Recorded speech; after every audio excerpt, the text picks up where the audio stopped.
يا الحنة يا الحنة يا قطر الندى. الله، مفيش احسن من كده. يا وعد يا وعد، مفيش اوحش من كده. يا اخي انت بتتلم. افرض انا والهام ما كناش متجوزين، كنت تتجوز مين يا عباس بيه؟ هتجوزكوا انتوا الاثنين. يا وعين فارغه. مدام كاترين. اهلا يا شريف، انت ما بتلعبش ليه؟ ايه اللي مقعدك كده يا اكسلون؟ انت شايفه ايديا مش فاضيه. انا عايزك في حكايه مهمه. امر يا اكسلون. عن اذنكم.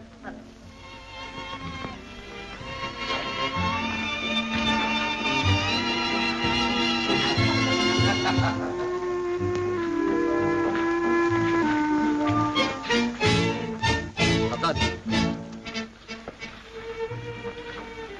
قولي لي بقى، الفرسه اللي كانت عندك النهارده الصبح تبقى مين؟ اني فرس؟ اللي كانت لابسه تاير رمادي وبتقيسي عليها الفستان الكحلي. سميحه. يا شيخ دي بنت غلبانه، دي مش بتاعت كلام فارغ زي ده يا عباس بيه. غلبانه ازاي؟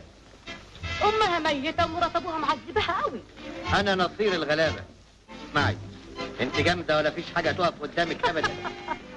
خدي هادي يا ستي مقدم الاسعار. ما تخليه يا عباس بيه، ده انا اخدمك بعينيا.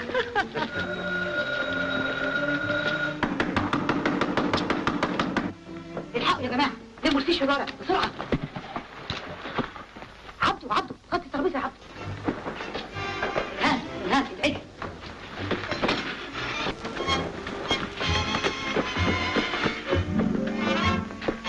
اخرج.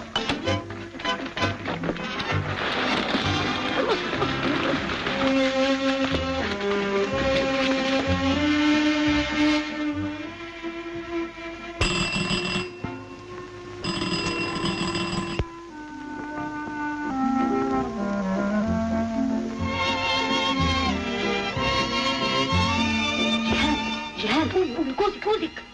ايوه قومي. فؤاد بيه. ايوه. اعمل معروف، خد جيهان وانزل بيها مسيري من الخدامين ووصلها البيت حالا. حاضر. يلا يا شيخ. افتح الباب. شنطتي بس انزلي وابعتها لك بكره. انزلي. فين مدام زفت؟ اهلا وسهلا يا شيرين. اي خدمه يا اكسلون. فين جيهان؟ جيهان هانم قالت لك انها جايه النهارده، انا ما شفتهاش. انا متاكد انها هنا. واحده كلمتني بالتليفون واحده كلمتك بالتليفون وقالت لك انها هنا. دي لا تهزر يا علي بيه. انا كنت اتمنى انها تكون موجوده علشان الليله عيد ميلادي. عيد ميلادك الاسبوع يا مدام، مش كده؟ لو تعرف الازواج المآسي اللي بتحصل هنا، ما كانش في حد يسمح لمراته انها تعرف واحده زيك. ايه الكلام الفارغ اللي بتقوله يا علي بيه؟ انا خياطه كبيره وشريفه. على تحل تدبر عائلات البلد.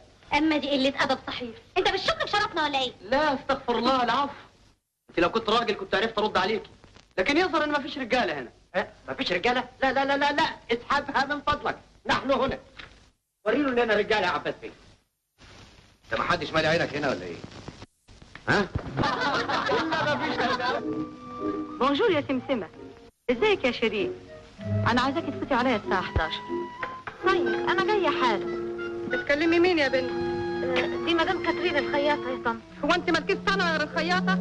وعايزه منك ايه؟ اصل الفستان الكحلي عايز كلفه ربع متر، هروح اجيبه لها. حاضر يا مدام كاترين، انا جايه حالا. والله عال بتتفقي من غير ما تستأذني. لا طبعا بعد اذنك يا طن. تصوري يا مدام، ساعه وانا واقفه على رجلي في الشارع وحضرته سايبني ارن، وتاني يوم اقابله يقول لي بكل برود متاسف نسيت. ما تزعليش روحك يا حبيبتي، بس لما اشوف وشه. عن اذنك يا حبيبتي، يلا غيري فستانك. الو، اهلا يا شريف. بونجور يا اكسلونس. امال سميحه هتكون الساعه 11 هنا بالظبط. اوفر. احسان بيعاوز جنابك حالا. اهلا يا شريف. بونجور يا اكسلونس. بونجور. يظهر انك مش فاضيه يا مدام، مش عايز اعطلك. ابدا يا اكسلونس، انا تحت امرك. انا جاي ادفع الحساب بتاع سناء هانم، هو مش 120 جنيه برضو؟ لا 110 بس يا اكسلونس. معلش خلي ده علشان. اوه ميرسي يا اكسلونس. اوفر. دقيقة واحدة وهكون تحت امركم. اعذري يا عزيزة هاني، انا اتأخرت عليك يا حبيبتي شوية. الله، ده طالع شيك قوي، اهو ده اللي هيجنن صاحبنا. هو ده في حاجة بتجنن وده هو اللي هيجنني. ايوه، فيها حال يا مدام. دخلها في الصالون. حاضر. عن اذنك يا حبيبتي. اتفضلي. عبده، فندم. خد الفستان ده وديه الورشة. حاضر. اهلا اهلا اهلا سمسمة. انا شفت لك حته دين عريس لكن عن قوي. صحيح؟ مين؟ عباس بيه محمود. عباس بيه محمود مين؟ الشاب اللي كان لابس كرافته مقلمه ساعه ما كنت عندي امبارح. ما خدتش بالي. القصد ده معجب بيكي قوي، وده شاب من عيله كبيره وغني، وعلى الاقل يا سمسمه يا حبيبتي تخلصي من الغرب اللي انت فيه ده. طيب ما عنديش مانع، بس خليه يروح يكلم بابا. بابا مين يا ستي؟ هو بابا اللي هيتجوز ولا انت اللي هتتجوزيه؟ مش على الاقل تعرفيه وتتكلمي معاه اذا كان يعجبك ولا يعجبكيش. ايوه عباس بيه جه. خليه يتفضل. لا بلاش يا مدام، اعملي معروف، انا مش متعودة على المواقف دي. ما تبقيش عبيطه، ده شاب لطيف قوي. اهلا اهلا يا شريك، اهلا. مدموزيل سميحه، عباس بيه. تشرفنا. عن اذنكم اما اروح اشوف بقى الزباين. ها مدام كاترين جايه حالا يا حبيبتي. اتفضلي. ايه؟ خايفة مني ولا ايه؟ لا ابدا مش خايفة ولا حاجة، بس ايه؟ لا ده يظهر انك مش فاكراني خالص. تعرفي احنا اتقابلنا هنا امبارح؟ مش واخدة بالي.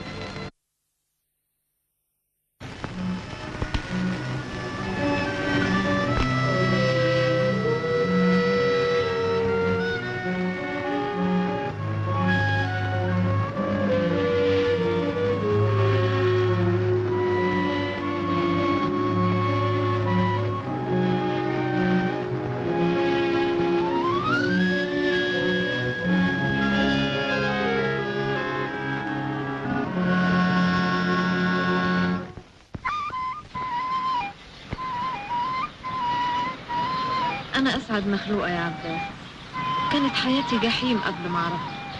أنا كمان كنت وحيد يا سميحة، أنت علمتيني معنى الحياة. يا تاجر العمر أكبر والنبي بخاطري، أكسبك كام سنة وارجع سنة بدري. أنا خايفة يا عباس. خايفة؟ خايفة من إيه يا حبيبتي؟ خايفة تكوني عباس، مش قادرة أقول. يا شيخة ولا يهمك، في صحتك. العمر يجري، ده العمر يجري وانا دمعي ورا يجري، واشوف سواد الليالي في بياض شعري.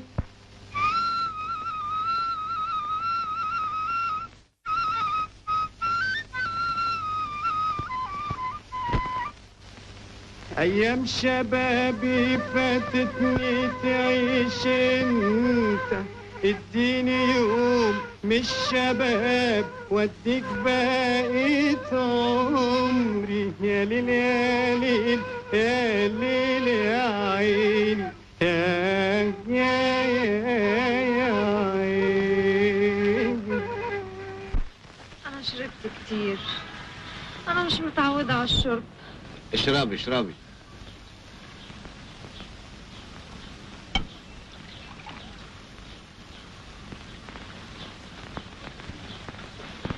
ياه، دي الساعة 11، هروح ازاي؟ أنا هروحك. وبابا ومرات بابا هيعملوا فيا ايه؟ ما تخافيش، خلي قلبك حديد. اشربي.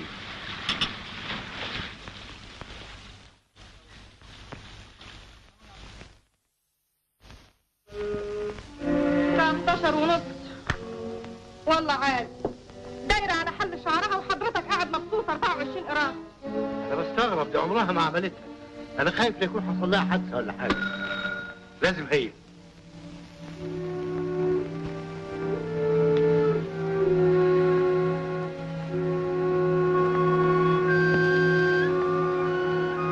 اهلا وسهلا. الحمد لله على السلامة يا ست هاني. ما كان بدري. كنت فين لحد دلوقتي يا سميحة؟ ما تتكلمي، انطقي. وايه يا اختي اللي ناكل شعرك كده؟ دي سكرانة يا سعادة البيت. سكرانة؟ مش معقول. سميحة مالك يا بنت؟ بنتك دي ايه؟ وبتدلعها كمان؟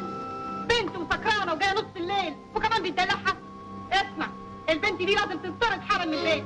هي عاوزة تسوى سمعتنا على اخر الزمن ولا ايه؟ طولي بالك يا حبيبتي بس لما نشوف المسألة ايه. مين؟ سعادة البيت سميحة هاني عارف سعادتك. يوه لا مش هنا. أنا قلت لها إن سعادتك موجود. الله يعكنن عليك. هات. الو سموحتي؟ اهلا اهلا اهلا. انت فين يا روحي؟ مش قادرة اخرج يا عباس، منعني من الخروج. ده انت وحشاني موت. الشهر ده فات عليا زي سنة. كل ما الاقي طنط بعيدة عن التليفون اختار 10 مرات. هما ما قالولكش؟ انت مش هتخلصني من الجحيم اللي انا عايشة فيه ده بقى. امال يا حياتي النهارده؟ لا النهارده مش ممكن. انا هعمل كل اللي يرضيكي، بس استني عليا كام يوم لحد ما اوضب اموري. عن اذنك يا عباس، طنط جاية. بركة يا جامع. اسمع، اذا الست سميحة ضربت التليفون انا مش موجود. قول لها سافر، قول لها مات، قول لها اي حاجة، انما انا مش هنا. حاضر. لازم خدت برد شديد يا دكتور. لا يا بيه، ده حادث سعيد إن شاء الله. حادث ايه؟ في شهرين. ألف مبروك يا سعادة البيت. اتفضل يا دكتور.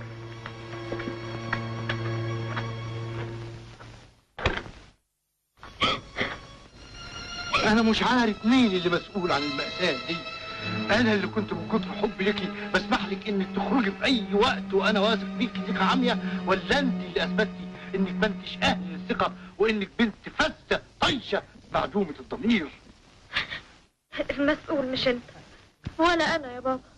المسؤول الوحيد هو مراتك اللي خلت حياتي جحيم. ده انا المسؤولة، ها؟ مش انا اللي كنت بمنعك من الخروج ومن التليفونات ومن الدوار على حل شعرك؟ ايوه انت اللي كرهتيني في البيت وفي العيشه الذليله اللي انا عايشاها هنا، وخليتيني اتعلق باي خيط من الامل يريحني منك ومن وشك. عاجبك كده يا سعادة البيت؟ ليك عين تتكلمي يا قليل. انا ما اقدرش احتمل الاهانة من بنت مستهترة زي دي. يعني هي في البيت. تفتكر ان انا هنتصر لما تطرديك؟ انا طول عمري كنت عايشه بالامل، واقول الحمد لله ربنا حقق املي ولقيت الراجل اللي يسعدني. اظن بعد اللي حصل ده كله ما يصحش تقعدي في البيت ده. اتفضلي دوري على خيط الامل اللي بتقولي عليه.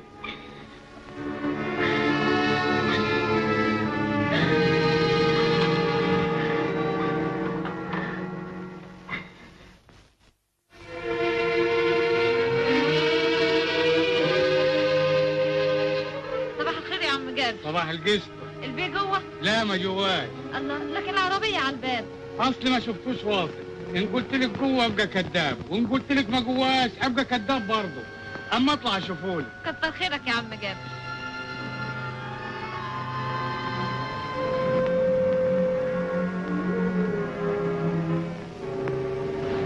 عن اذنك. اتفضل. الست سميحة عايزة تجامل سعادتك. انا مش قلت لك تقول لها ان انا مش هنا؟ لكن العربية قالت لها ان سعادتك هنا. اعمل فيك ايه؟ غور. عن اذنك 5 دقايق بس، احسن واحد قريبي جه تحت. استخبى جوه؟ لا استني هنا. طيب.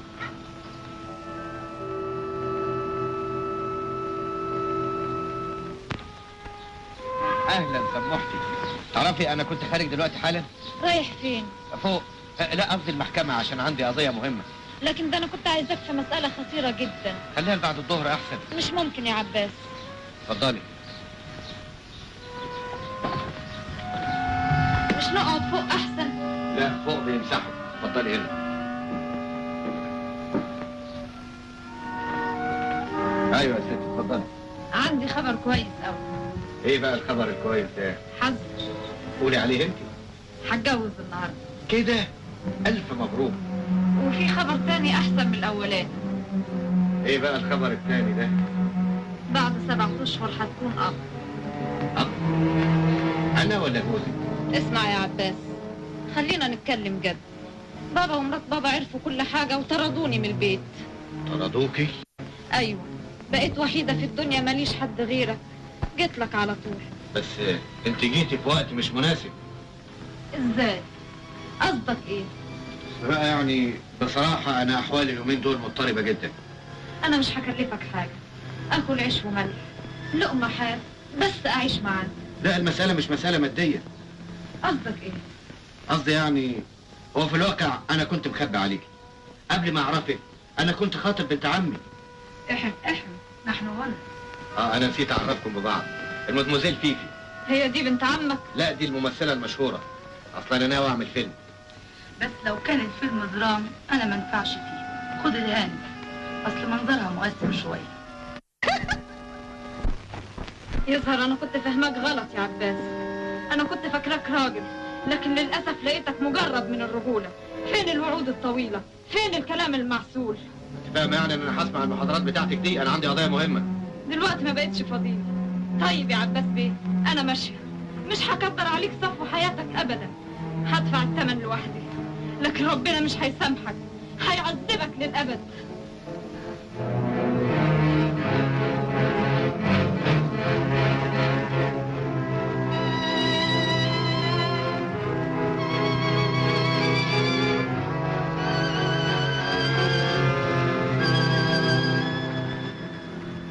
النهارده جمعه فيها ساعه نحس. فتح لنا الراديو، خلينا نروح. بصحتك. ولا تحسبن الله غافلا عما يعمل الظالمون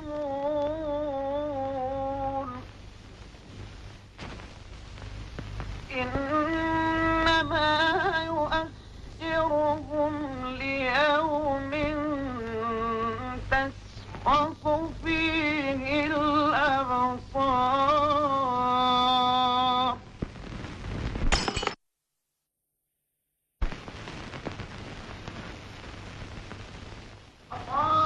الله أكبر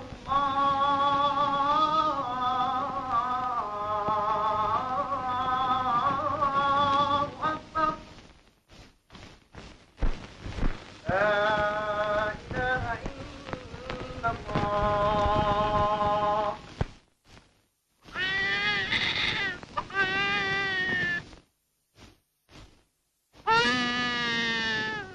مبروك يا روحي، ولد يتربى في عزك. الحمد لله اللي ربنا نتعك بالسلامة يا أخي.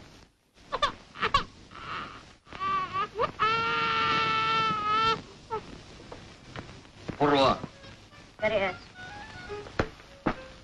حظ زفت. فرقولي.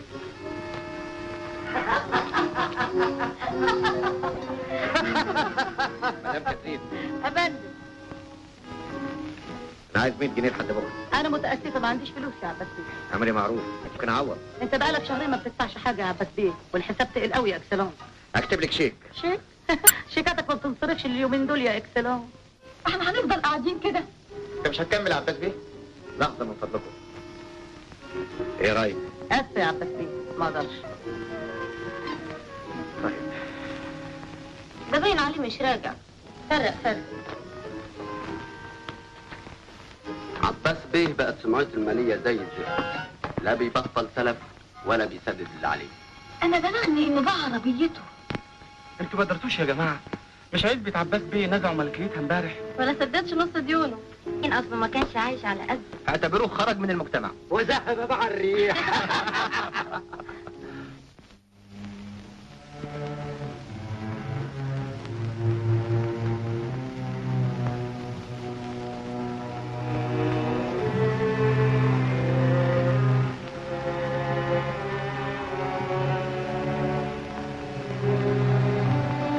أنا ماشية يا عباس، مانيش هكتر عليك صفو حياتك أبدا. هدفع الثمن لوحدي، لكن ربنا مش راح يسامحك، راح يعذبك إلى الأبد، إلى الأبد، إلى الأبد.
حبيبي وابن حبيبي، الله يرحم والدك. ازيك يا عباس؟ الحمد لله. 5 سنين دلوقتي ما اشوفكش، اخص عليك. والله في الواقع انا مقصر جدا يا سعاده الباشا. ما تقولش يا سعاده الباشا، قول يا عمي. اهلا اهلا، اتفضل يا ابني، اتفضل اتفضل اقعد، اتفضل. اهلا اهلا اهلا. ازيك يا عباس؟ الحمد لله. ازاي الاحوال؟ احوالي بكل اسف ما تسرش يا عمي. ازاي؟ انا جاي علشان تشوف لي وظيفه باي مرتب. وظيفه؟ تعمل بيها ايه الوظيفه؟ علشان اعيش. تعيش؟ وال300 فدان اللي سابهم لك المرحوم والدك راح. كل شيء راح. راح ازاي؟ زي ما بتروح ثروات كل الشبان الطايشين اللي ما تعبوش في جمع المال. لكن ارجوك يا عمي خلينا ننسى الماضي. عايزك تعتقد انك امام انسان جديد لاول مره عايز يكسب عيشه بعرق جبينه ويعتمد على رجولته وعلى شرفه. انا حاسس في كلامك حرارة الصدق، واذا كنت تعاهدني على تمسكك بالروح دي فانا مستعد اشغلك عندي من النهارده، وتاكد انك بشبابك واجتهادك تستطيع انك تكون اغنى واسعد من الاول. عهدك يا عمي. مفيش يا ابني احسن من القرش اللي تكسبه بعرق جبينك. انا عاجز عن الشكر يا عمي. لا شكر على واجب يا ابني، انا برد الدين اللي عليا للمرحوم والدك. انا بدأت حياتي عامل بسيط، ووالدك اتاح لي الفرصة وساعدني وخلاني نجحت، وان شاء الله انت بكرة هتنجح وتكون احسن مني يا عباس. كويس كده؟ ايوه، بس عايز ابدا من الجناب شويه. دي حاجه بسيطه، مفيش حاجه تانية. لا كتر خير، ابعتيهولي بكره وانا اصلحهولك. طيب.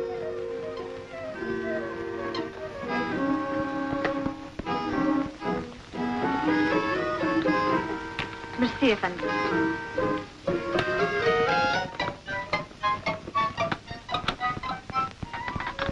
مع السلامه.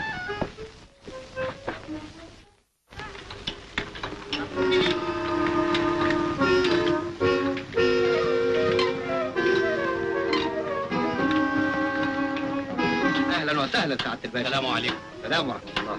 النجار ابتدى يركب الارضيات؟ ايوه يا فندم، بس نزل البلد علشان يشتري شويه موت. عال. والسباك عمل ايه؟ بيشتغلوا في الادوات الصحيه، كل شيء ماشي عادي. عال عال عال. اتفضل.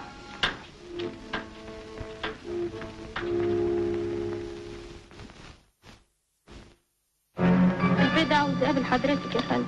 ما قالكيش عايز ايه؟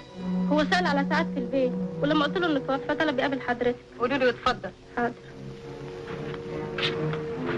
اتفضل.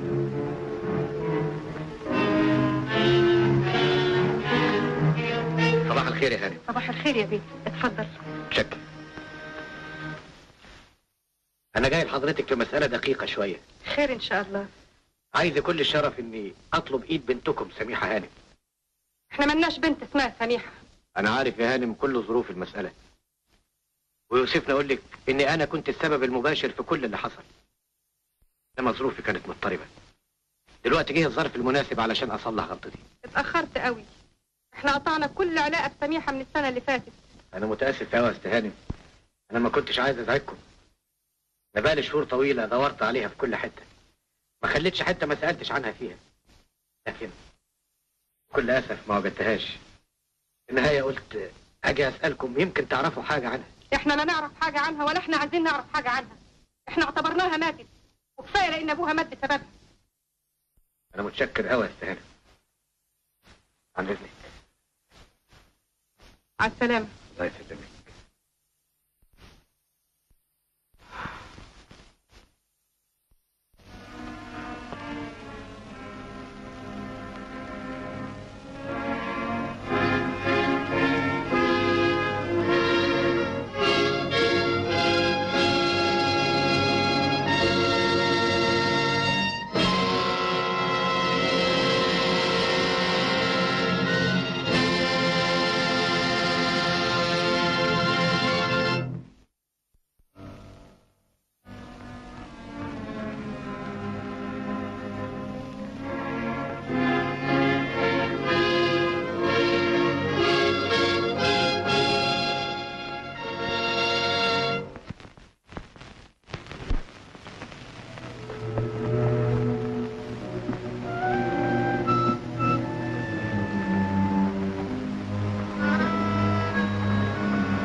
ايه يا دكتور؟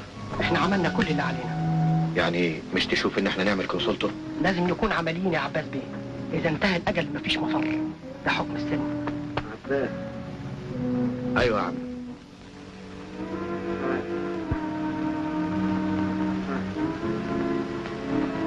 قلبي يا عباس. انت بخير يا عمي؟ الدكتور طمني خالص.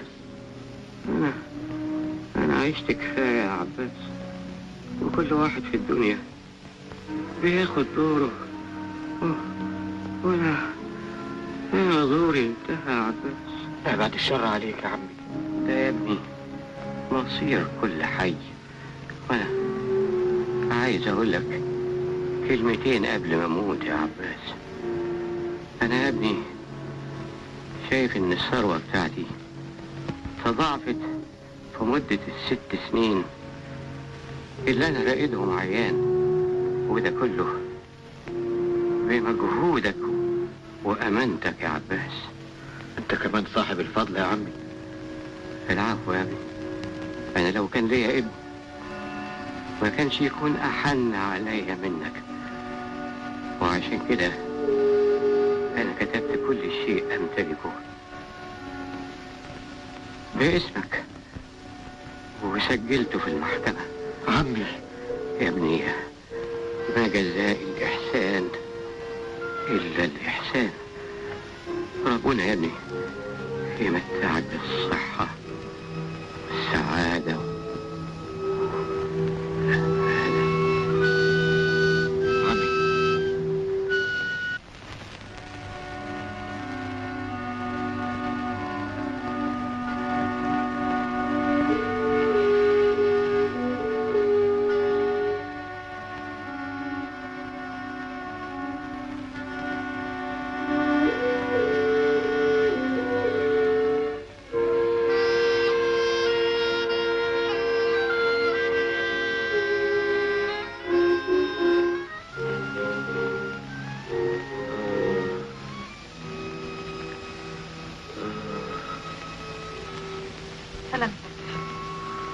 سلامتك يا ابني.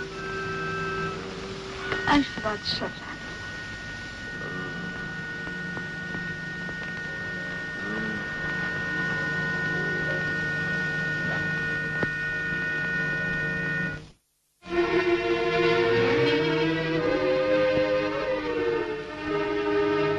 رايحة فين يا سميحة؟ رايحة لعباس. عباس؟ تعملي ايه؟ اطلب منه مساعدة. احمد عيان ومش لاقي حق الحكيم ولا الدواء. 20 سنة وانت محافظة على كرامتك وبتشقي ليل ونهار عشان تعيشي عزيزة النفس. عاوزة النهاردة تهيني نفسك مع عباس وتطلبي منه مساعدة؟ لا يا سميحة، انسيه زي ما كنت ناسياه ال20 سنة اللي فاتوا. ابني العيان ربنا ما ينساش حد.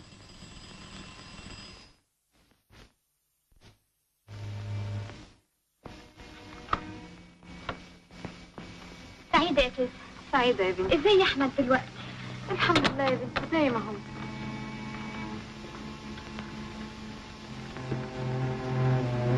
اتفضلي يا تيتا، انزلي بقى هاتي الدكتور لاحمد وانا هاخد بالي منه. جبتيهم منين؟ ربنا ما بينساش حد يا تيتا. الله، انت بس الاسودة يا ابتسام. انا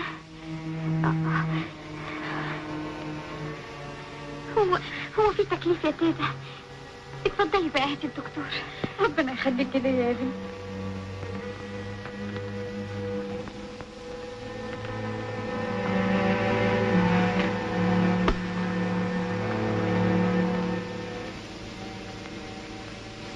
ابتسام. ايوه يا حبيبي. انت بخير والدكتور جاي حال. السلام عليكم ورحمة الله. اعملي معروف، ده محل عمل، ما يصحش تعملي الحاجات دي هنا. انا مش هتنقل من هنا النهارده قبل ما اعرف اخرتها معاك. معلش بس.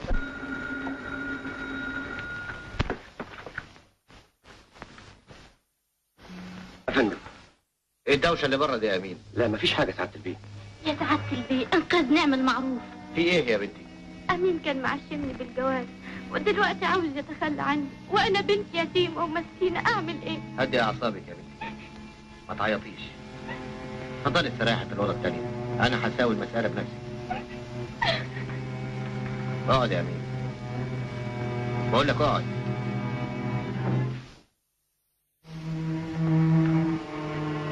انا مش هكلمك كرئيس بيكلم مرؤوسه، انما كأب بينصح ابنه. بس عايزك تكون صريح معايا. انت صحيح غررت بالبنت دي؟ ايوه. وعايز تتخلى عنها ليه؟ انا ما كانش قصدي الجواز. امال كان قصدك ايه؟ اسمع يا امين يا ابني، انا اعرف صديق ارتكب في شبابه غلطه زي دي، لكن ربنا انتقم منه شر انتقام. حاول انه يكفر عن الغلطه بكل قوته، انما بكل اسف كان متاخر جدا. ضميره فضل يعذبه لحد دلوقتي. انا مش عايزك يا امين يا ابني ترتكب الغلطه دي ابدا، عيب. اسمع نصيحتي، نصيحه اب. اتجوز البنت، اتجوزها من غير ما تتردد. انت تسعدها وهي كمان تسعدك. امرك يا بيه. لا يا ابني لا، ده مش امر. انا عايزك تقتنع باللي بقوله. اذا ما كنتش مقتنع ما تقبلش. اذا كنت مقتنع ومن دهلها وراضيها قدامي.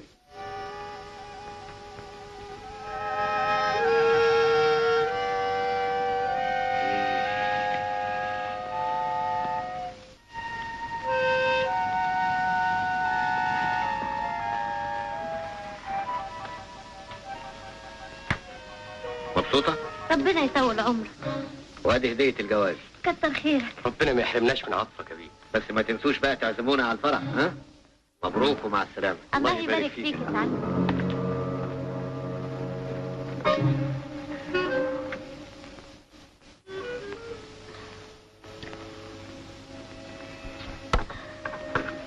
بالشفا ان شاء الله يا تيزي. كتر خيرك يا بنتي، تسلم ايديك. هو احمد ما جاش؟ لا يا تيزي. اخصى عليه بقى ما يجيش يشوفني. ربنا يهديه. واخرة بياته برا دي يا ابتسام. والله يا تيزي انا غلبت انصحه، لكن لولا مقصرة عليه قوي ومخسرة حياته. بقى مش عارفة تبعديها عني. مفيش فايدة. وهي عايزة منه ايه؟ بتحبه. وهي دي تعرف الحب. الفلوس عندها هي كل شيء. واحمد بيجيب لها منين؟ معرفش يا تيزي، لكن بيصرف عليها كتير قوي. ربنا يتوب عليا من الوسط ده. ان شاء الله يا بنتي، ويرزقك بابن الحلال اللي يريح قلبك. احمد ابني ما بقاش ينفعك خلاص. عن اذنك بقى يا تيزي، لحسن ميعاد البروفة قرب. مع السلامة يا ابتسام. الله يسلمك يا تيزي.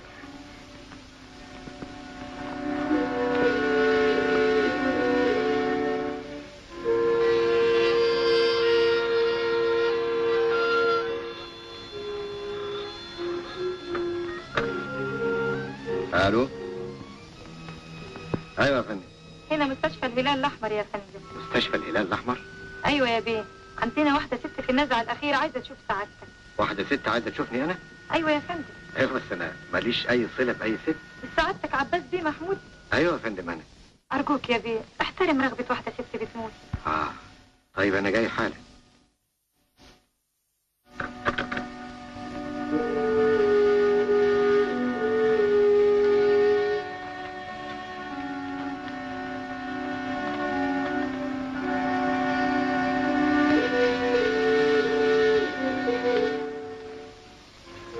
مش عارفني يا عباس.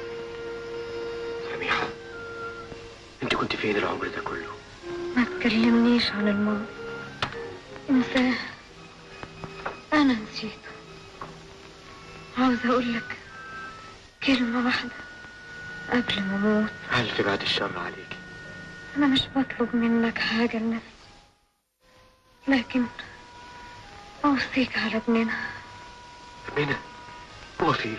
أنا ضحيت شبابي كله عشان أعلم وأربيه ويطلع راجل ينفع نفسه، لكن ملقاش أب يرعاه. سميحة، أنا دورت عليكي في كل مكان سألت عنك كل إنسان. عشت معذب، هعاني واخذ الضمير. ما رضيتش اتجوز لحد دلوقتي علشان اعذب روحي بالحرمان، اكفر عن الجريمه اللي ارتكبتها.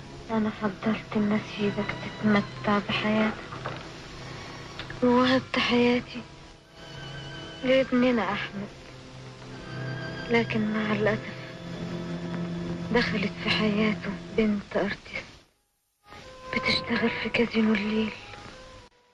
ضيعت كل جهادي في تربيته وعرضته للإجرام ويمكن للسجن. سجن؟ مين دي؟ اسمها ايه؟ اسمها لولا. اوعدني يا عباس، اوعدني انك تنقذه منها عشان اموت مرتاحة. اطمني، انا هعمل المستحيل علشان انقذ احمد. احمد ابني وابنك، وان شاء الله ربنا هياخد بيدك ويجمع شملنا تاني. ما اعرفش بحبك ليه وارضى بهجرك على ايه، ما اعرف. الله، مالك يا احمد؟ ماما ماتت. ماما ماتت؟ ده انا سايباها كويسه الصبح. قلت عليها الظهر لقيتها ماتت. البقيه في حياتك يا احمد.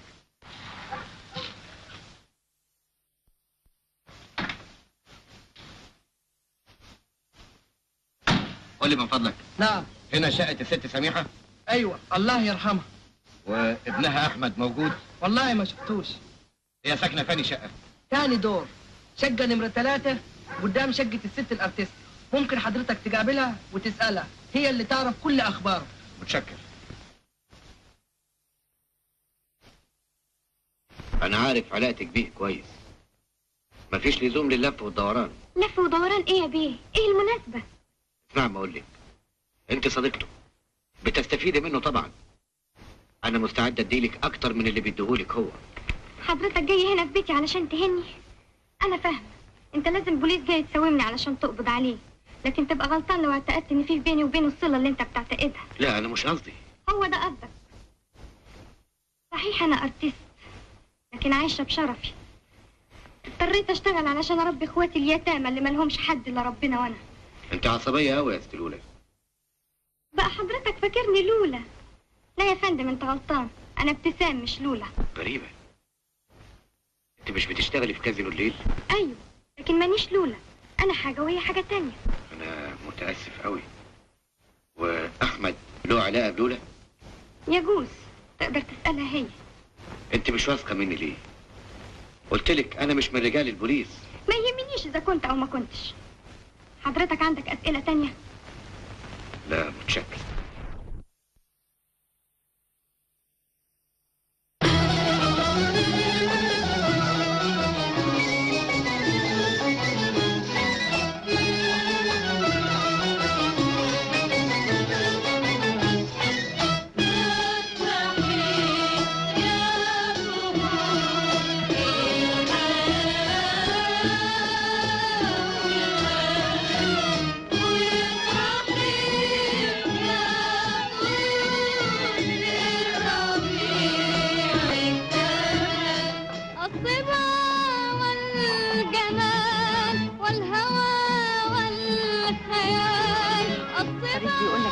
بعتلك دول عشان توزعهم الليل. هما كام؟ 10 ورقات. يعني 100 جنيه؟ لا ده كتير، ما اقدرش. كتير؟ ده فريد امبارح موزع 20 وانت بتستكتر 10.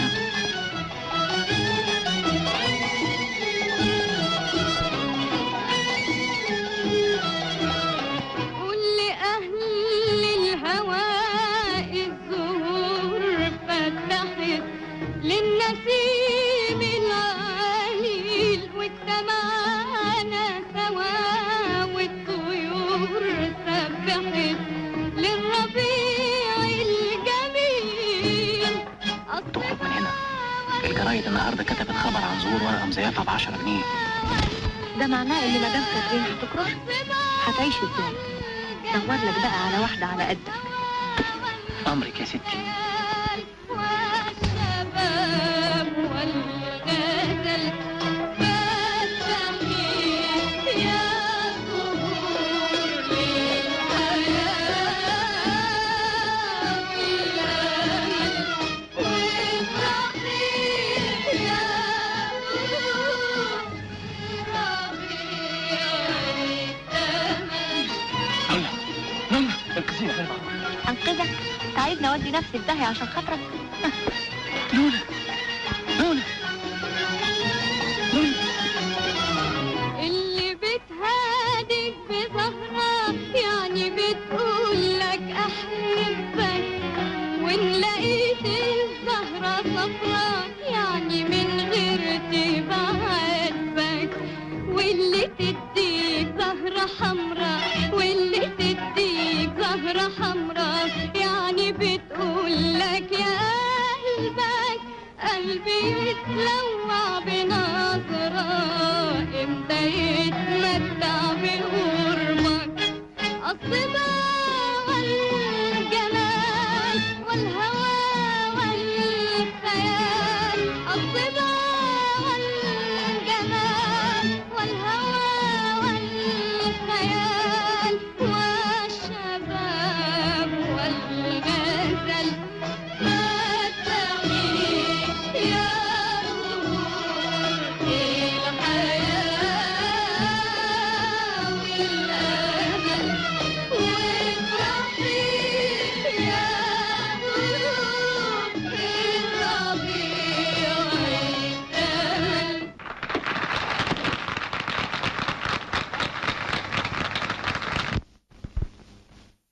انا اخطأت في حقك يا بنتي. كنت فاكرني لولا مش كده؟ في الواقع انت اللي انقذت احمد امبارح من يدين البوليس. اشكرك. لو كنت اخته شقيته ما كنتيش خاطرتي بنفسك المخاطره دي. انا اكتر من اخته كمان. والدته سميحه هانم الله يرحمها ويحسن اليها.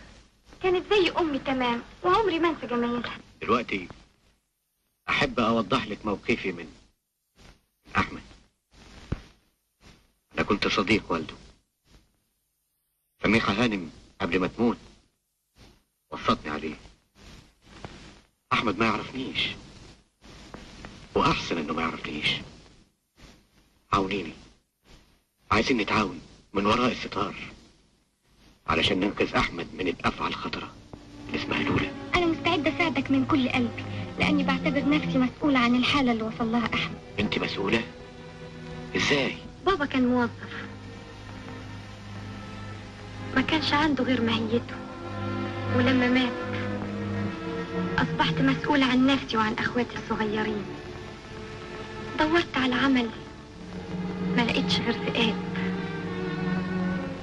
ما طولش عليك، ساكن معانا فوق السطوح راجل طيب اسمه الأستاذ تيكا، بيشتغل ملحن في كازينو الليل. سمعني مرة وأنا بغني لنفسي غنوة حزينة. أنا اللي قضيت زماني أستنى حلمي الجميل وأوهب له حبي وحناني وأنعم بالصبر الطويل وأعيش في وهم الأماني وأتهنى بالمستحيل. وفضلت عايشة بأمالك وراضية باللي يكون. يا سلام، بقى يبقى عندك الحنجرة الذهبية دي وأنا ما عنديش خبر. العفو يا أستاذ تيكا. عف ايه الصوت الملايكي ده ودايره تدوري لي على شغله؟ انت وقعت من السما وانا استلقيتك، ربنا بعتك ليا الانقاذ الفن. انت جوهره، تحبي تاخدي كام في الشهر؟ 50 جنيه، 100 جنيه، 1000 جنيه؟ 1000 جنيه؟ انت بتتكلم جد يا أستاذ تيكا؟ طبعا طبعا، المستقبل في انتظارك. انت النهارده بتغني بلاش ولا حدش بيسمعك، بكره تغني في الاذاعه والسينما والمسرح وتنزل عليك الفلوس زي المطر. ودلوقتي يا ستي راح اسمعك دويت الحب.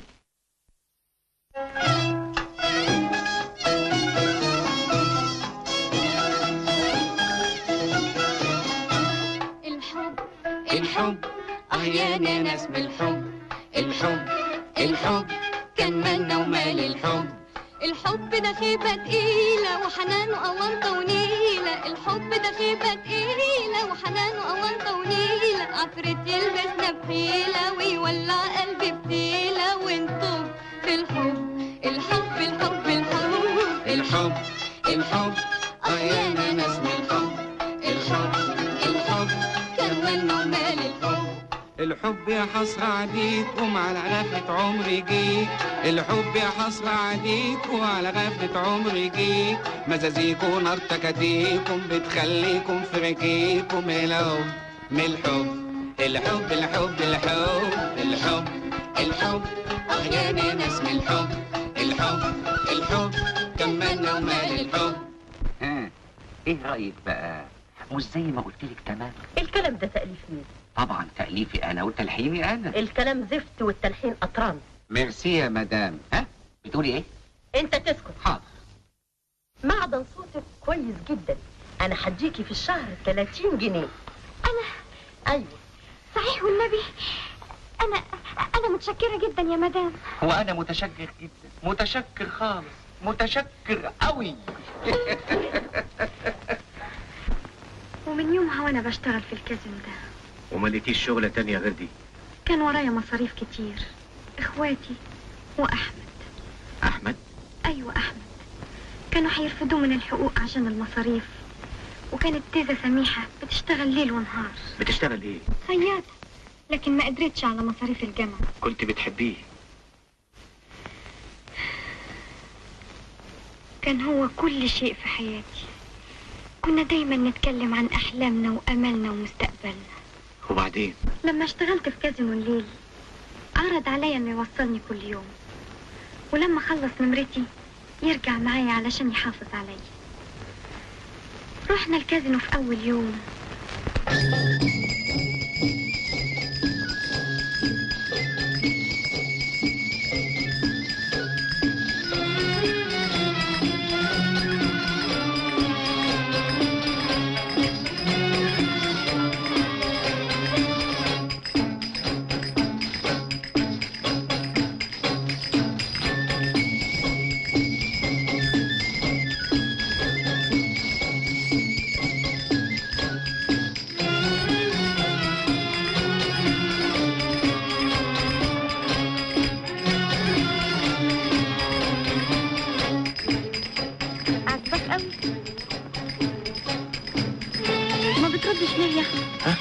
انت بتكلميني؟ يا سلام، ده انت مشغول بيها قوي. قوي قوي. في الحقيقة هي رقاصة هايلة.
استمر إعجابه بلولة وزاد يوم عن يوم. ما خبيش عليك، اتضايقت. نبهته بطريقة لطيفة لكن ما فيش فايدة. بونسوار يا أحمد. بونسوار مدام. بتسلم عليها ليه يا أحمد؟ واحدة بتسلم عليا ما ردش عليها. طب وهي تعرفك منين علشان تسلم عليها؟ بتشوفني كل يوم معاكي هنا في الكازينو. باين عليها بتغير مني، كل ما اشوفها معاه اسلم عليه. لما هتتفري. ده باين عليه واد كحيان. ما هو لسه تلميذ. ولازق لها ليل ونهار كده ليه؟ مش يسيبها تاكل عيش؟ هتاكل عيش بايه يا خاطر؟ يعني عاجبك قوي يا سي فريد؟ ان جيتي للحق الواد هو اللي عاجبني. عاجبك في ايه؟ عاجبني عبط. تعرفي انه ينفعنا يا لولا؟ هينفعنا في ايه؟ اشتغل معايا، اللي زي ده يوزع كويس من غير ما حد يشك فيه. كده؟ طب ما تيجي نوقعه. انا مش عايزاك توصلني بعد النهارده، انا مش صغيره، انا اعرف احافظ على نفسي. انت بتطرديني من الكازينو عشان مصلحتك يا احمد، مش عايزاك تنشغل باي حاجه في الدنيا غير دروسك والجامعه. لكن انا ما اقدرش اسيبك في الوسط ده لوحدك. ما عندكش ثقه فيا؟ المسألة مش مسألة ثقة. امال ايه؟ ما تتكلم بصراحه. انا فاهم انت مش عايز تسيب الكذب والود ودك تبات هنا ليل ونهار. ليه يعني؟ عشان لولا. ابتسام، سامحني يا حبيبي، انا خايفه عليه. انت مش خايفة، انت غيرة. ايوه غير. انا مش بنكر اني بحبك، لكن انت ما بتحبنيش دلوقتي، بتحب لولا. ما خبيش عليكي، بحبك وبحب لولا، لكن حبي ليكي جنة وحبي لها جحيم، والإنسان يحب الجحيم أكتر من الجنة. بس كفاية، أنا ما كنتش أعرف إنك كده، أنا مش عايزة أشوف وشك بعد النهاردة. باين عليهم اتخانقوا سوا. دي احسن فرصة، يلا اشتغلي.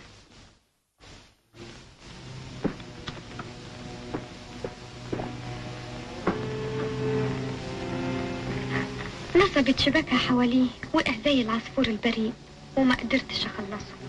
كانت محاولاتهم أقوى من محاولاتي. ساب الجامعة وأهمل دروسه، وأصبحت لولا كل شيء في حياته. وما قلتيش لسميحة يعني؟ قلت لها، صار عليا وعليها وساب البيت وراح سكن مع لولا. كان بيصرف عليها ازاي؟ اخفى عليك يا أحمد، انت بتشك في شرفي. أنا من يوم ما دخلت الكازينو وبشوفك بتقضي معظم أوقاتك مع فريد. فريد ده محسود، ده ولد بيخدمني وياخد اجرته. ده لطيف قوي كده. دلوقتي هعرفك وهتشوف اي خدمه تطلبها منه ده ظريف قوي، ما يتاخرش ابدا. يا ستي لولا، عادل بيه، لا مؤاخذة يا سي احمد، عادل بيه عاوز يقابل حضرتك علشان القضية. عادل خليه يتفضل، والله فيك الخير يا استاذ سيكا. العفو، احنا دايما في الخدمة استهاني، لا مؤاخذة يا سي البيه. وعادل ده يبقى مين؟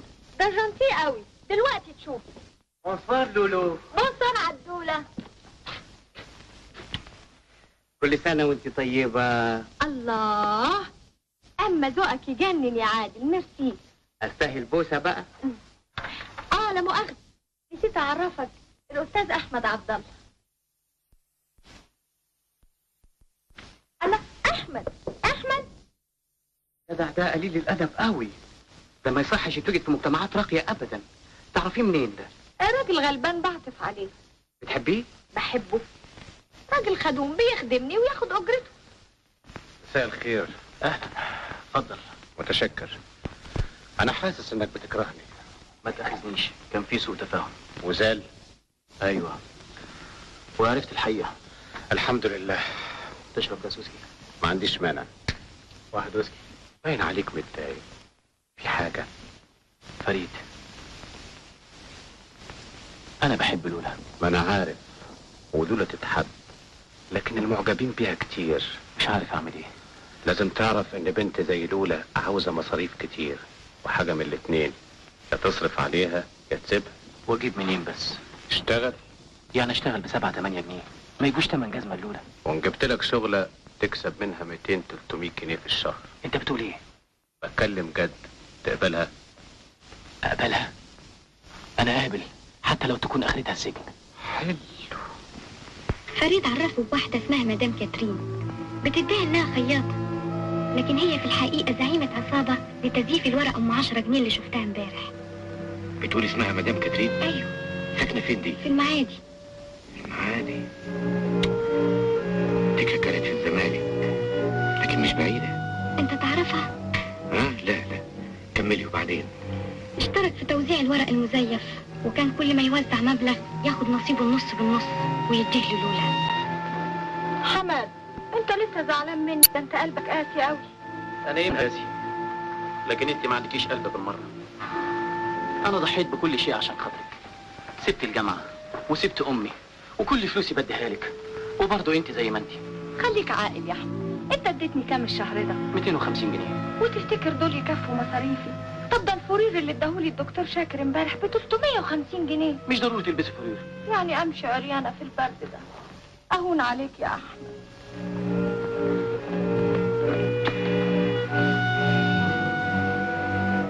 بونسوار. بونسوار. انا عايزاك في كلمه يا احمد، عن اذنك. انا ما اسمحش. ما تسمحيش يعني ايه؟ ايوه ما اسمحلكيش تخشي واحنا بنتكلم. افرضي اننا بنتكلم كلام سر وانت حواليكي سر غير الخراب والعار وضياع المستقبل. اخرسي عليك الادب. اخرس. سامع يا احمد؟ احمد مالوش دعوه. امشي اخرجي بره قبل ما اقوم اوريكي شغل. يعني هتعملي لي ايه؟ طب تعالي. اوعي كده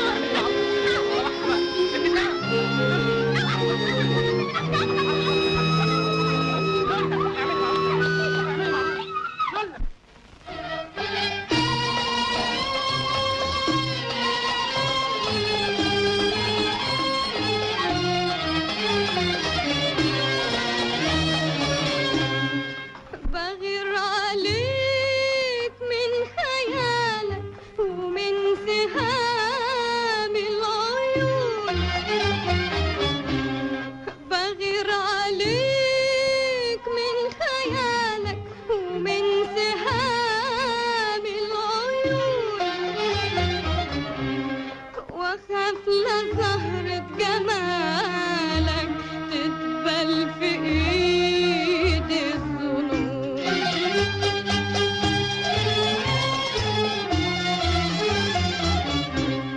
انا اللي قضيت زماني استنى حلمي الجميل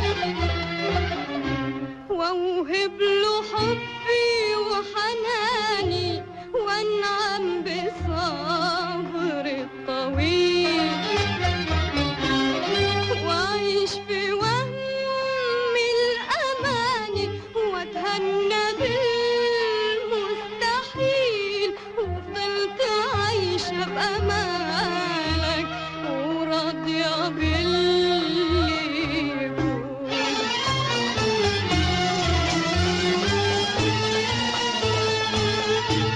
يا ما خدعني خيالي ويا ما حلمي في عينيا. يا ما قضيت الليالي احلم بليله هنيه. وبعد طول امتثالي ضاع الامل من ايديا. اللي نسيتني في امالك برضو انت نور العيون.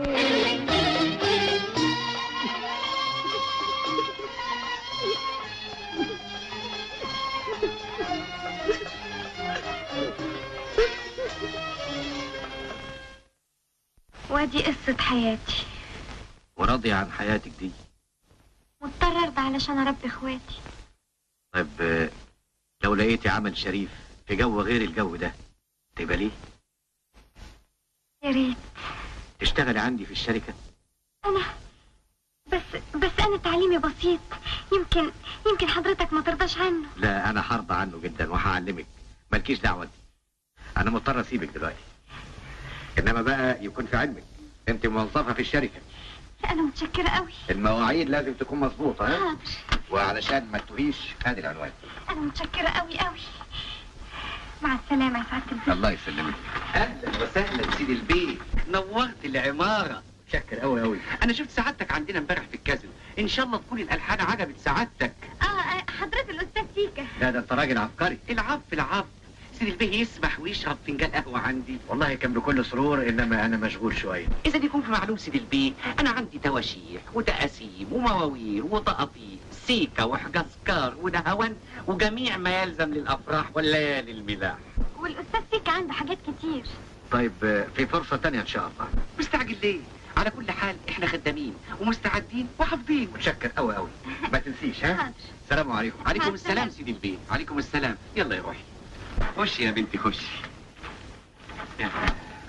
تعرفي انا امبارح طول الليل ما نمتش. ليه سلامتك يا استاذ سيكا؟ كنت عيان؟ الفن لا يعرف.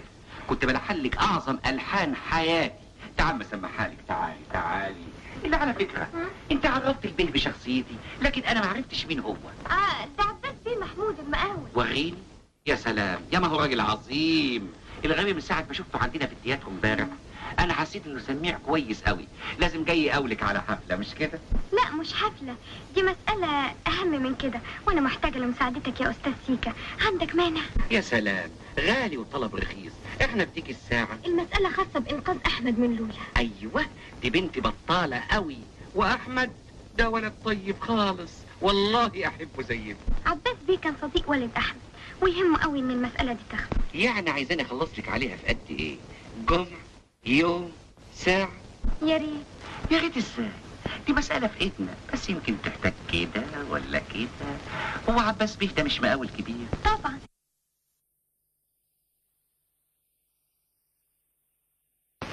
سيدي البيه انا مش بس فنان، ده انا اقول عبان. سيدي البيه يسمح يسيب لي الحكاية دي وانا اطفش لولا من البلد. انا ما يهمنيش ان لولا تطفش من البلد، انا يهمني ان احمد يسيب لولا. امر سيدي البيه، بلاش نطفشها، نفكر في خطة تانية. سيدي البيه عنده مانع يصرف قرشين عشان الحكاية دي؟ من جهة الفلوس ما يكونش عندك فكرة ابدا، اصرف زي ما يعجبك. دول مش عشاني، دول عشان الشغل، ومادام سعادتك مستعد تصرف تبقى المسألة انتهت. اتفقنا.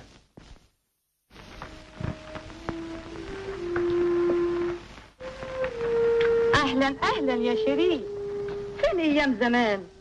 انت بالك؟ والله كانت ايام حلوة، يا ريتها دامت يا مدام كاترين. ايوه كانت الدنيا دنيا. انما قول لي، ايه اللي قالك على حكايه احمد يا عباس بيه؟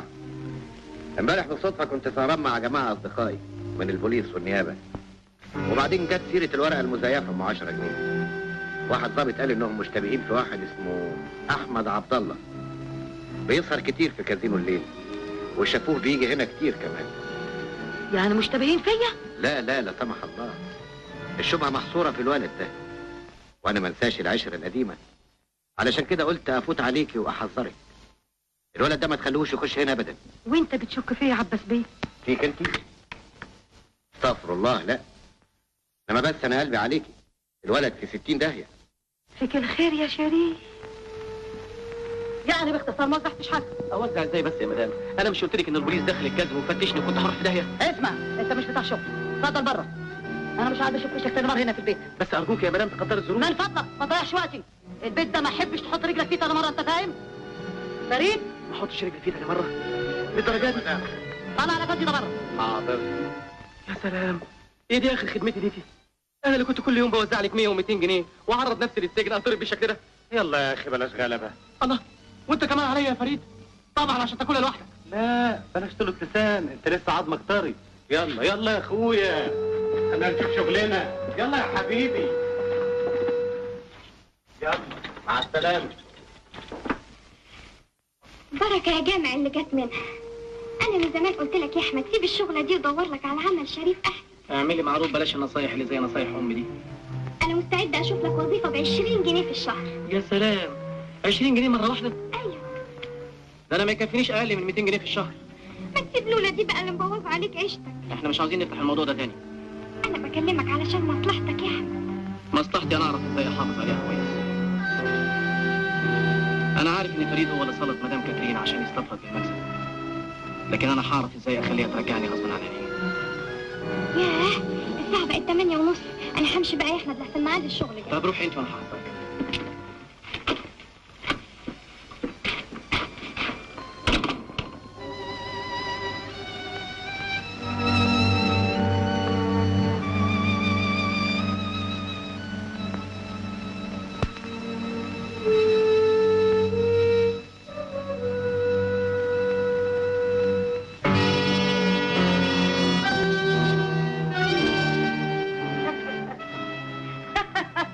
ايه الحكاية؟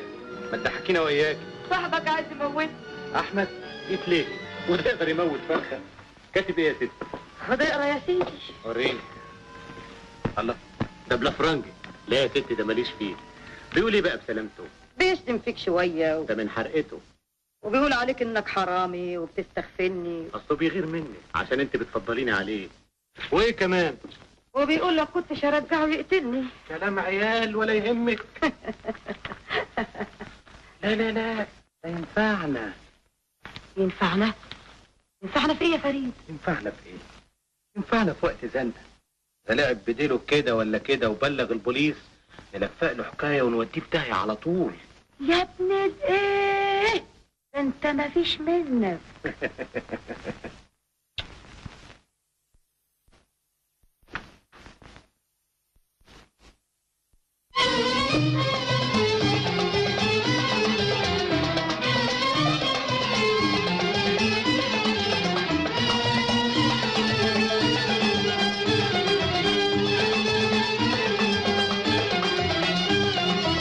معرفش بحبك ليه وارضى بهجرك على ايه، معرفش بحبك ليه وارضى بهجرك على ايه، يمكن فيك سر يا ساهي، يمكن فيك سحر الهي، ريحني وقولي عليه، معرفش بحبك ليه معرفش بحبك ليه وارضى بهجرك على ايه، يمكن فيك سر يا ساهي. صحتك يا بوسي.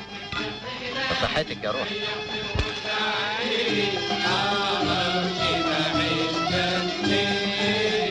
لا جمالك بيلهلبني ولا سحرانك يكذبني، لا جمالك بيلهلبني ولا سحرانك يكذبني، ولا مال في ايديك يغلبني، امال فيك ايه يعجبني، ريحني وقولي عليه، معرفش بحبك ليه معرفش بحبك ليه.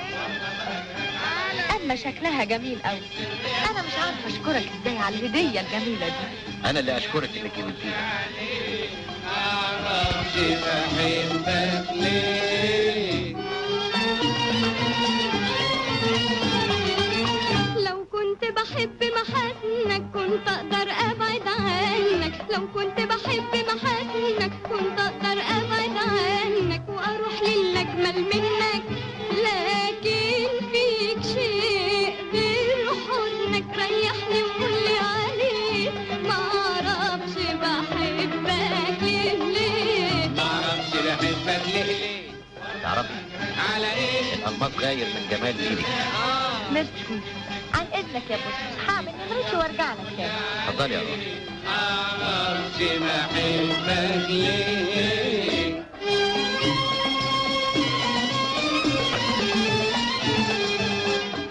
كمان واحد ويسكي. زلتني وراضية بذلك وكتير زلتهم قبلي، زلتني وراضية بذلك وكتير زلتهم قبلي، حبك على ايه ما تقولي، اهو ده اللي محير عقلي، ريحني وقولي عليه، معرفش لولا بحبك عايز اكلمك. انا مش فاضيه. طبعا كفايه عليك اللي لازق كل ليله. يا ده اللي ناقص كمان تتكلم على عباس وانت مش وصلت. معلوم، وانت يهمك ايه غير الفلوس؟ لا قالوا لك عليها غاوي يا فقر. ما عطلكش يا حلو، هتلاقيها منين ولا منين؟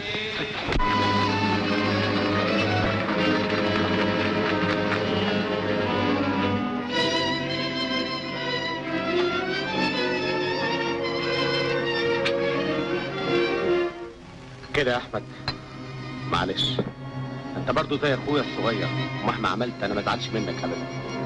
هات لنا 2 ويسكي. لا مش عاوز. ورحمة والدتك لا انت قاعد وشارب. انا عارف ان اعصابك تعبانه الايام دي وليك حق تزعل مني، لكن سيبني اشرح لك الظروف علشان تعرف الحقيقه. انا اخوك يا احمد. اشرب اشرب. بالذي أسبغ من عرف الأمان كل كاسر تحت سير وحمى والذي كحل جبنا. لا هي بتاعتي ولا بتاعتك، دول بتاعت فلوس. طب ومدام كاترين مش انت اللي قلت لها تطردني؟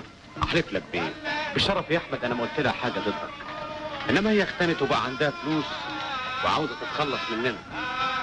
وعاوزه تخلص منك انت كمان؟ ده عاوزه تخلص مني النهارده قبل بكره، بس خايفه نبلغ عنها. طب ما تيجي نبلغ عنها. اذا بلغنا عنها هنروح رجلين وكلبشنا معاها. مدام كاترين جابت الثروه دي كلها منين؟ من شقاية وشقاك. طب احنا مش اولى بيها؟ عندك حق. انا هعرف ازاي اخلي لولا تترمي تحت رجليك. ازاي؟ فلوس مدام كاترين تستولى عليها والنص بالنص. ازاي نطولها؟ وفقا لخطة موضوعة انا ارسم لك وانت تنفذ. موافق؟ موافق. شيك هاند. ادي مفتاحك. طب خلي التاني معاك. اسمع بقى، مدام كاترين بتروح السينما سواريه يوم الاحد، يعني 9:30 تضمن تلاقي البيت فاضي. فاهم؟ مفهوم. تاخد معاك سكينة تكسر الدولاب، هتلاقي في الرف الفوقاني فلوس، واكد لك انهم مش اقل من 12,000 جنيه. 12,000 جنيه؟ ده غير المجوهرات. يعني حضرتك تصبح يوم الاثنين صاحب 10,000 جنيه على الاقل. طب وانت هتروح فين؟ زي ما اتفقنا، انا هسافر على الفيوم يوم الجمعة، يوم الثلاث هرجع، نتقابل هنا المغرب. استبينا؟ استبينا. بس اوعى تعملها فيا. عيب.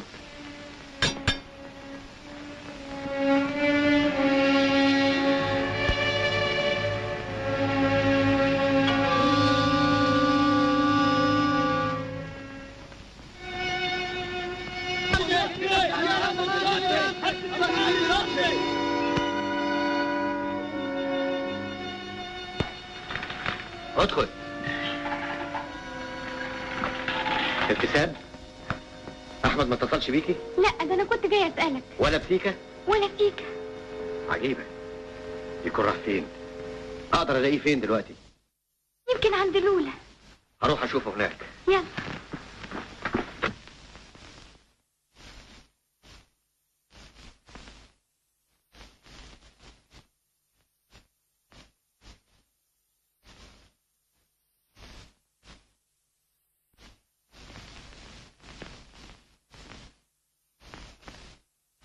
صحتك.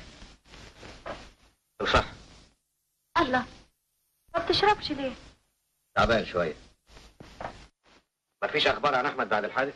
ابدا، بس الخدامه قالت لي انه في واحد اتكلم مرتين ثلاثه وما قالش اسمه. لازم يكون هو. وعملت ايه مع البوليس؟ اهم دوخوني، الصبح تفتيش وبالليل تفتيش. ولقيوا حاجة؟ لا، لقوا صوره بتاعت احمد وصوره انا وهو. دي اللي كانت مشهورة في الاهرام.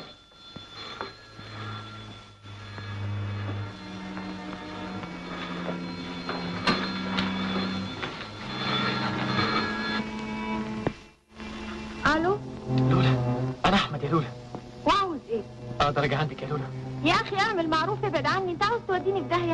انا بقالي 3 ايام داير في الشوارع، مش لاقي لقمه اكلها ولا حته انام فيها. الله، اسأليه هو فين، خليني اكلمه. احمد. لولا، لولا، لولا.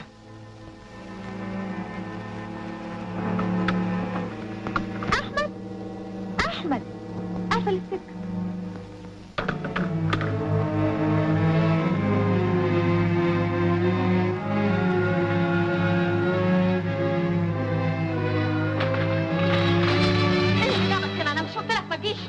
عشان كده مش عاوزه تخليني اجي. سعادة البيه المليونير عندك. وانت مالك؟ انا مالي؟ بعد كل اللي عملته علشانك ضحيت بشرف ومستقبلي، وعاوزه تسيبيني عشان واحد زي ده عرفتيه بقالي جمعتين. انا حره في بيتي، استقبل اللي يعجبني واخرج اللي ما يعجبنيش. اتفضل اخرج بره. بره؟ ايوه بره. انت مجرم وقت وانت خلاص انا هبلغ البوليس. انت بلغ البوليس؟ عاوزه تخلصي مني؟ عشان كده سلمت صورة البوليس عشان يقبض عليا. اسمعي، انا لحد دلوقتي لا انا مجرم ولا قاتل، لكن هكون كده، هقتلك قبل ما تقتلني.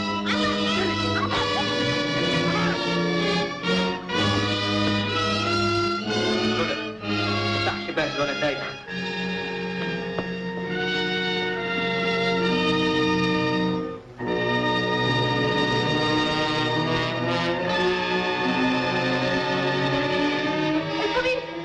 البوليس يا عبد الفتاح، البوليس.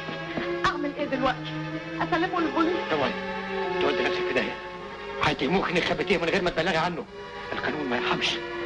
احمد، احمد، هو يا احمد البوليس. احمد، احمد، هو. ما تخافيش، انا هقربه من سلم الخدامين. تعالى معايا يا احمد، تعالى معايا.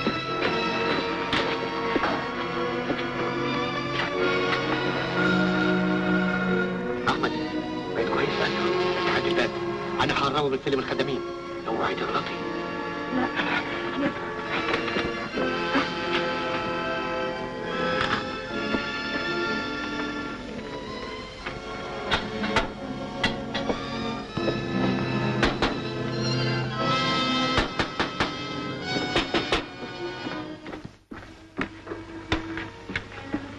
ما جاش برضه؟ لا ما جاش. فتشوا شقك.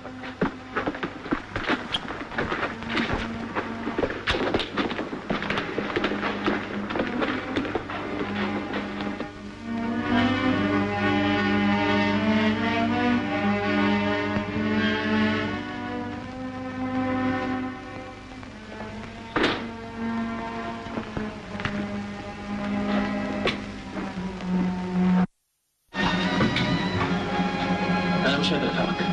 انت معايا ولا ضدي؟ ايه اللي انت عايز تفهمه؟ اذا كنت بتحب لولا صحيح ما سلمتنيش للبوليس ليه؟ انا هسلمك للبوليس. ما تخافش مني يا احمد. لكن انت اعتديت عليا وخدت مني حبيبتي. وطي صوتك. ما خدتش منك حبيبتك. حبيت اخلصك منها. تخلصني منها؟ ايوه. دي بنت خطر. مشيك معاها هو اللي دفعك للجريمه. انا مش مجرم. انت قتلت مدام كاترين. ابدا ابدا، انا مش قاتل، انا بريء. بريء. لكن الشهود اللي شافوك في ساعه الجريمه. انت من رجال النيابه. بدك تستدرجني عشان اعترف بجريمه انا ما ارتكبتهاش. لا لا يا احمد. لا يا حبيبي ابدا. انا عايزك تثق فيا. انا ابوك كان صاحبي. ووالدتك الله يرحمها صد عليك قبل ما تموت. انت تعرف والدتي؟ اعرف والدتك من 21 سنه. كنت انت لسه ما اتولدتش. كنتوا ساكنين في الهياتي. ايوه ده صحيح. استنى.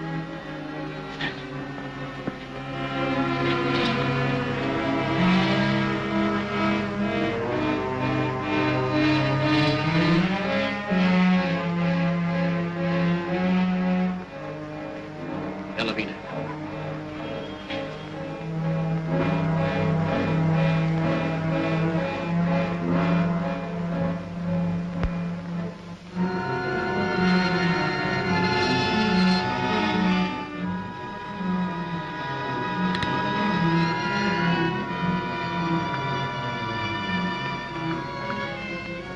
ادي الحكايه كلها يا عباس بيه. ما خبيتش عليك ولا حاجه. انا قلبي حاسس انك بريء، لكن الظروف كلها ضدك. انا طول عمري سيء الحظ، لكن اعمل ايه؟ تسمع كلامي. انا وضعت نفسي بين ايديك، تصرف زي ما يعجبك. احمد سلم نفسك. اسلم نفسي؟ انا كنت فاكر انك هتخبيني عندك وتحميني من البوليس. انا عايزك تعيش انسان محترم، مش في نظري انا وانت بس، بل في نظر الكل. عايز الكل يعرفوا انك بريء. مش عايز حد يقول عليك انك مطارد، انك متهم. عايز امهد لك الفرصة لمستقبل كريم وحياة نبيلة. مستقبل ايه؟ انا ما عنديش اي سلاح اقدر ادافع بيه عن مستقبلي ولا عن حياتي. انا فقير يتيم. لا يا احمد، ما تقولش يتيم يا احمد. اعتبرني ابوك يا حبيبي. انا هدافع عنك بكل قوتي. هجيب لك اكبر محامين في البلد. لازم اثبت للكل انك بريء. ايه رايك يا ابني؟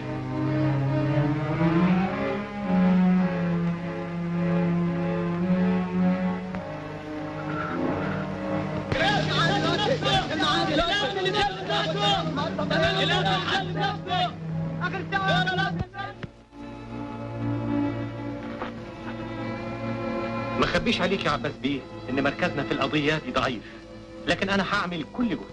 متشكر قوي يا باشا. ايه انت بتعمل ايه؟ لا ولا حاجة. اتفضل. طيب بعدين يا اخي مستعجل ليه؟ معلش مقدم اتعب. متشكر. انا متشكر قوي. السلام عليكم. عليكم السلام. بقى شوف يا احمد، المحامي زي الطبيب تمام، ما يمكنش يصل لنتيجة الا اذا عاون موكله وما خباش عليه شيء من ظروف القضية. انا ما خبيتش حاجه عن سعادتك ابدا. بقى كنت رايح بس لمجرد انك تستلف من مدام كاترين فلوس. ايوه. وكان لك عادة قبل كده تستلف منها؟ كتير، مش انا لوحدي بس، انا وغيري كمان. ولما رحت لها مين فتح لك الباب؟ لقيت الباب مفتوح. يا احمد، مش معقول ان واحدة زي دي عايشة لوحدها وعندها فلوس وبتسلف بالفايز تسيب باب بيتها مفتوح. اهو ده اللي حصل. يا احمد، انت في حاجة مخبيها عني، وده مش من مصلحتك. واكد لك مش من مصلحتك. ها؟ انا ما عنديش حاجة غير اللي قلتها.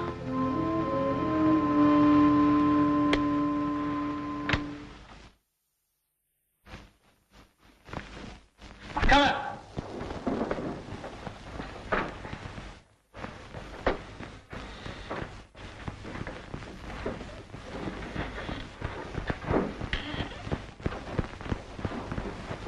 فتحت الجلسة. أمر الإحالة. المتهم أحمد عبد الله متهم بأنه في يوم الأحد 14 ديسمبر سنة 1949 بضاحية المعادي قتل مدام كاترين عمدا بأن طعنها بسكين قاصدا قتلها فمات. قد اقترنت هذه الجناية بجناية أخرى هي السرقة بطريق الإكراه. النيابة تطلب تطبيق المادة 234 فقرة ثانية من قانون العقوبات. أحمد عبد الله، أنت قتلت مدام كاترين وسرقت مصاغها وفلوسها؟ لا يا بيه، أنا مصدوم. نادي الشاهد الأول. عبد الرحمن عبد العزيز. عبد الرحمن عبد العزيز. أفندم. اسمك؟ عبد الرحمن عبد العزيز. سنك؟ 45 سنة. سمعتك؟ كوالنجي. قول والله العظيم أقول الحق. والله العظيم أقول الحق. إيه اللي تعرفه؟ في يوم من ذات الأيام جاني الأفندي ده وجايب لي معاه مفتاح وقال لي اعمل لي زيه. وبعدين عملت له المفتاح وكان متفق معايا على 15 ساغ. اداني ورقة ب25 ساغ ومشي من غير ما ياخد الباقي. وساب الباقي ليه؟ بقشيش؟ لا يا سعادة البيت، الظاهر ان عقله كان سارح شوية. سارح ازاي؟ علشان لما بفكره بانه ياخد الباقي اتلخم وخدهم ومد بسرعة، حتى من كتر لخمته الزحلق وقع على الرصيف. واشترى علبة سجاير ونسى يدفع ثمنها وخرج. قمت نبهته فدفع ثمنها ومشي ناحية بيت مدام كاترين. أنا كنت راجع من نادي المعادي الساعة 9:30 في طريقي للبيت، وجئت بالأفندي ده يجري مندفع من باب بيت مدام كاترين. كان هيقع تحت العربية، لو ربنا ألهمني بإني أفرمل الفرملتين. ليلتها أنا كنت متأخرة على شغلي والساعة كانت واخري حوالي 10:30. بفتح باب الشقة ونازلة لقيت أحمد وشه أصفر ومرتبك وإيده عليها دم. اتخضيت، سألته إيه يا أحمد؟ قال لي اعملي معروف خبيني. الحقيقة خفت وطردته. أنا جمعتها كنت في الفيوم وعرفت الخبر من الجرايد. صحيح أحمد كان أخيرا على خلاف مع مدام كاترين، لكن ما اعتقدش إنه يقتل. ده طول عمره هادي وأخلاقه كويسة. النيابة. استمعتم يا حضرة المستشارين إلى شهادة الشهود الذين شاءت عدالة السماء أن تسوقهم إلينا الواحد بعد الآخر ليدلوا إلينا بالحق الذي لا يأتيه الباطل. صانع المفاتيح تمر عليه في كل يوم عشرات الوجوه فلا يستطيع أن يذكرها بطبيعة الحال، ولكن عدالة السماء شاءت أن تزل قدم المتهم أمام المحل فيسرع صانع المفاتيح إلى نجدته مما يطبع صورته في مخيلته فيتعرف عليه بسهولة. البقال يعرف مدام كاترين ويعرف زبائنها، وقد أقر بما لا يدع سبيلا إلى الشك بأنه رأى أحمد في تلك الليلة وفي ذلك الوقت بالذات يتجه إلى منزل مدام كاترين بعد أن اشترى منه علبة سجاير. أرجو أن أوجه عناية المحكمة إلى ما أثبته تمثيل الحادث من أن الظلام يكون حالكا في تلك الجهة بعد الساعة 8، بحيث لا يمكن للبقال أن يتبين وجهة أحمد بعد شراء السجاير وانصرافه، لا سيما أن الشاهد كان داخل محل. أرجو سعادة الرئيس أن يلفت نظر الدفاع إلى عدم مقاطعتي. لي الحق، كل الحق في مقاطعة النيابة. إني هنا أدافع عن الحياة. وكأنما أراد القدر أن يزيد أدلة الإثبات دليلا لم يكن يخطر في بال أحد، وهو مرور راشد بيك بعربته في نفس اللحظة التي خرج فيها الجاني بعد ارتكاب جريمته مهرولا من هول ما اقترفت يداه حتى كادت أن تدهمه السيارة. ثم هناك شهادة الراقصة لولا التي أثبتت أنها رأت بعيني رأسها يد المتهم مخضبة بالدماء، وكذا منديله الذي طلب منها أن تخفيه فأبت. كل هذه الأدلة القاطعة يا حضرات المستشارين، مضافا إليها خطاب التهديد بالقتل الذي لا يدع أمامنا سبيلا إلى الشك في أن هذا الشاب الشرير العاطل طريد المدارس خريج الكباريهات هو القاتل. يا حضرات المستشارين، إنني قبل أن أقف في هذا المكان كنت ممثلا للنيابة، ثم جلست في منصب القضاء طويلا، ولهذا فإنني حين أتناول هذه القضية لا أتناولها كمحام فحسب، بل أنصب نفسي فيها ممثلا للاتهام والدفاع والقضاء معا، ولا أدع سبيلا إلى قرينة ضد المتهم أو في صالحه إلا تتبعتها كي أستخلص منها الحق، سواء كان للمتهم أو علي. فإن كان مجرما لكنت نزهت نفسي عن الدفاع عنه، وإن كان بريئا وهو بريء فإني أهيب بكم أن تتسع صدوركم لما شاءت العناية الإلهية أن تسوقه لي من الأدلة على براءته، رغم قسوة الظروف وكثرة القرائن التي تجمعت على موكلي في هذه القضية. ولكن هل حقا قست الظروف وكثرت القرائن؟ إنها ظروف سلبية وقرائن وهمية وشهادات شهود لا تستند على أساس صحيح، بل لا تكاد تنهض قائمة على أرجلها. يقول صانع المفاتيح إن المتهم صنع عنده مفتاحا. يا للذاكرة القوية، هذا صاحب محل يفد إليه كل يوم عشرات من العملاء يطلبون منه نفس الطلب الذي قيل إن المتهم طلبه منه، فهل يعقل أن تظل صورته مطبوعة في ذاكرته لمدة تزيد عن 6 شهور؟ وذلكم البقال الذي لم يخرج من دكانه، هل ضرب الرمل واستوحى النجوم فعرف أن هذا الشاري ذاهب إلى تلك الجهة والشاري الآخر ذاهب إلى الجهة الأخرى؟ والبي صاحب العربة ثبت أنه لم ينزل منها ليتأكد من وجه موكلي، ونور العربة عادة يضرب إلى الأمام لا إلى جوانب السيارة. وهذه اللولة، من تكون هذه اللولة؟ إنها امرأة بائعة غرام وصيادة قلوب ونقود، كانت تربطها بموكلي الصلة، ثم قطعها وانصرف عنها إلى غيرها، فدفعتها الغيرة العمياء إلى اختلاق حادثة وهمية لتنتقم لنفسها من موكلي. أما القول بأن البصمات التي وجدت على ملابس القتيلة هي بصمات أحمد فقول لا يستند على أساس، لأننا لو رجعنا إلى فن تحقيق الشخصية ثبت لنا أنه لا يمكن الأخذ بالبصمات المضطربة التي يتركها المجرم على أشياء لينة، لأن العادة أن تؤخذ على الأجسام الصلبة حتى يمكن استخراج العلامات المميزة لهذه البصمات. أما فريد شوقي ولو أنه يدعي أنه كان هناك خلاف بين المتهم والمجني عليها، إلا أنه يقطع بأن موكلي على خلق متين لا يجعله أهلا لارتكاب هذه الجريمة المنكرة. يا حضرات المستشارين، هذا هو مجمل ما يؤخذ على موكلي، وهي أقوال كما ترون لا تستند إلى حق ولا تصلح لأن تكون دليلا ماديا ولا شبه دليل على أخذ موكلي بهذا الاتهام الشنيع. إن الله قد وضعكم هنا لتقولوا كلمة الحق والعدل، فأسأله تعالى أن يلهمكم النطق بما يعلي كلمة الحق، وأن ينطق على لسانكم ببراءة المتهم.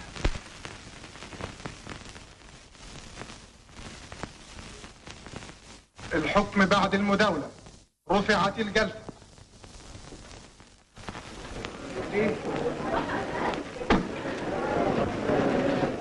ازاي الحال يا احمد؟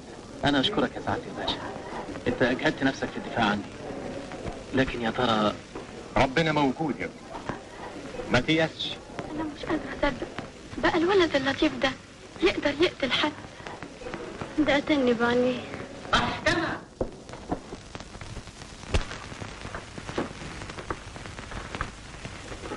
أعيدت الجلسة. بعد سماع المرافعات والاطلاع على الأوراق والمداولة قانونا، قررت المحكمة إحالة الأوراق إلى فضيلة المفتي، وحدد للنطق بالحكم جلسة 15 الجاري. أوراق للمفتي؟ إعدام مرة واحدة، لا حول الله. إعدام؟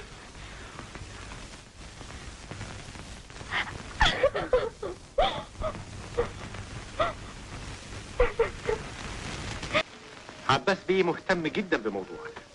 كتر خيرك وخيره. هنرفع نقض عن الحكم واتعشم خير ان شاء الله. كل اللي يعمله ربنا كويس، لكن انا استاهل العقاب لاني مشيت في طريق اعوج، لكن ما قتلتش. انا بريء بريء والله. انا واثق من براءتك، لكن ادله النيابه وشهاده الشهود كانت قويه ضدك. مفيش غير فريد شوقي اللي يا دوب جه في صفك. ما كانش يقدر يقول غير كده، خاف لا تيجي رجله. تيجي رجله؟ هو له يد في المساله؟ ايوه، انا وفريد كنا بنشتغل عند مدام كاترين. كنتوا بتشتغلوا عندها ايه؟ كانت بتزيف الورقه ام 10 جنيه، وكنت انا وفريد بنوزعها لها وناخد نصيبنا. وفي المده الاخيره حسيت ان البوليس بيراقبني، فما بقتش اوزع زي الاول، فزعلت مني مدام كاترين وطردتني. رحت انت كاتب لها جواب التهديد، مش كده؟ ايوه، وكنت فاكر ان فريد له يد في طردي، فجالي فريد وقال لي انه زعلان منها هو راخر، وعرض عليا اننا ننتقم. فقلت له ازاي؟ قال لي نسرق فلوسها ومجوهراتها اللي جابتهم من شقاية وشقاك. عظيم. وبعدين؟ اداني فريد مفتاح باب مدام كاترين وطلب مني ان اعمل واحد زيه، ورسم الخطه وقال لي انها كل يوم حد بتروح السينما الساعه 9 فتروح وتنفذ الخطه. عملت زي ما قال لي.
طيب وما قلتش الحقيقه ليه في المحكمه؟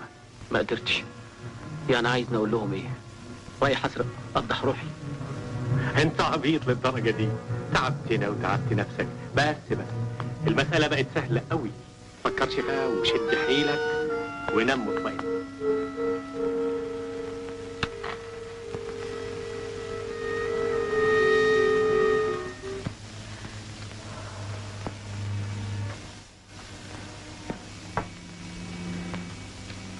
أنا لازم أصرحك بالحقيقة. أنا مش شاب صغير. أنت عارفة وأنا عارف إن اللي بيني وبينك مش حب ولا استلطاف. من ناحيتك مصلحة، ومن ناحيتي أنا كمان مصلحة. تقصد إيه بالكلام ده؟ أنا هبوحلك بسر خطير، بس أرجوك المحافظة عليه مؤقتا. توعديني؟ أوعدك بشرف. ولو ان مفيش ناس كتير بيصدقوا الارتيست اللي زيي لما تحلف بشرفها. انا هصدقك. احمد اعترف انه اتفقوا يا فريد على سرقة كتير مش على قتلها. لما راح احمد علشان يسرق لقاها مقتولة. غريبة. امال مين اللي قتلها؟ معرفش، لكن من قلبي انا حاسس ان احمد بريء. عايزك تعاونيني على اكتشاف القاتل الحقيقي. واحمد يهمك في ايه يا عباس بيه؟ ده السر اللي انا عايز اقول لك عليه. احمد ابني. احمد ابنك؟ ايوه ابني. غلطة شبابي.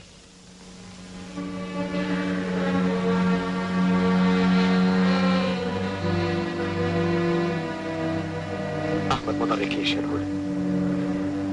حاول انك تنقذي احمد معاي. ارجوكي تقدري عواطفي. انا اب عايز ينقذ ابنه من حبل المشتات. عباس بيه، انا ما كنتش فاهمه الموقف. انا مش شريره زي الناس ما بتتصور. الظروف هي اللي دفعتني للشر. انا عارف. اوعدك اني هساعدك من كل قلبي. هكفر عن السيئات اللي سببتها لاحمد. اشكرك وانا مستعد لكل طلباتي.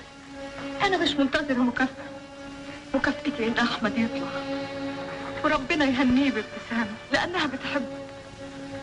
الحقيقه هي بنت طيبه وتستاهل كل خير. الدليل انا عايز الدليل اللي ينقذ لي ابني. الاقي عندك الدليل ده. هلاقي الدليل. انا بشك في كل واحد. بشك في نفسي. فريد، تفتكري فريد له يد في الموضوع؟ فريد؟ وليه لا؟ ده اكبر مخلوق كله شر. ازاي الفكره دي راحت عن بالي؟ تعرفي حاجه عنه؟ اعرف حاجات كتير عن حياته وعن اهله. اطمن، ان شاء الله هننقذه. ننقذه يا رب يا رب. مش حضرتك الست نعيمة شوقي؟ ايوه، وحضرتك تبقى مين؟ انا يا ست جاي من عند فريد افندي اخو حضرتك. اخويا؟ اهلا وسهلا اهلا وسهلا. اتفضل اتفضل. احب اقول لحضرتك كلمتين كده على انفراد، بس اخشى ان يكون عندي ضيوف او هتخرجي او وراكي شغل. لا ابدا يا اخويا، انا قاعده انا والعيال. اتفضل اتفضل. والله يا ستي ما انا عارف ابتدي اقول لك ايه، اصلها مصيبه كبيره. ليه كفر الشر؟ اخويا جرى له حاجه؟ لا ما تتخضيش، بس المساله ان في واحد ابن حرام راح بلغ عنه للبوليس فقبضوا عليه وخدوه من الدار للنار. يا خبر اسود. ليه؟ ما انت عارفه ليه، اصل الحكايه انكشفت. حكايه ايه؟ انت خايفه مني؟ ده انا وفريد اخوات. ده بعتني عشان اقول لك تخبي الصيغه والفلوس في حته ما حدش يعرفها ابدا، لا يمكن البوليس يجي تفتش. طيب وهخبيهم فين؟ اوعي تقلي عقلك وتشيليهم عند حد، لا يلهفهم منك ولا يبلغ عنك. لا يا اخويا، هو انا مجنونه؟ اسمعي. نعم. ما عندكيش فرن؟ عندي. عال شيليهم جوه الفرن وغطيهم بشويه حطب، وان شاء الله ربنا راح يجيب العواقب سليمه. ان شاء الله يا رب. امين يا رب. بس وحياتك ابقى طمني عليه، ربنا يوقف له ولاد الحلال. طيب يا ستي بقى عن اذنك استاذن وخليكي بعافيه. وده كلام؟ مش لما نعمل لك فنجان قهوه ولا اجيب لك لقمه تاكلها ويانا؟ يا ستي وانا غريب، ده بيتي، انما انا لازم ارجع مصر النهارده علشان اشوف له محامي. طيب يا اخويا، الهي ما ننحرم منك ابدا. مع السلامه. الله يسلم خاطرك يا ستي، اقعدي بالعافيه. الله يعافيك.